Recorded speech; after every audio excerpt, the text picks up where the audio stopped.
Welcome to the Learning Pines YouTube. We hope this video helps. In this video, I will explain how to use paddle shifters Mitsubishi Outlander. Start by sitting comfortably and locating the left and right paddles behind the steering wheel. Put the gearbox into sport or manual mode with the selector while parked and engine idling.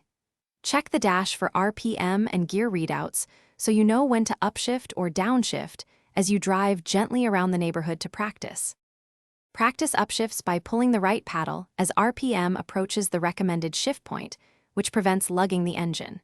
Use the left paddle to downshift for overtakes or hill descents, letting engine braking help control speed.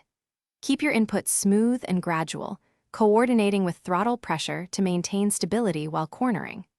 Over time, you will develop a feel for timing, building confidence without stressing the transmission or engine components.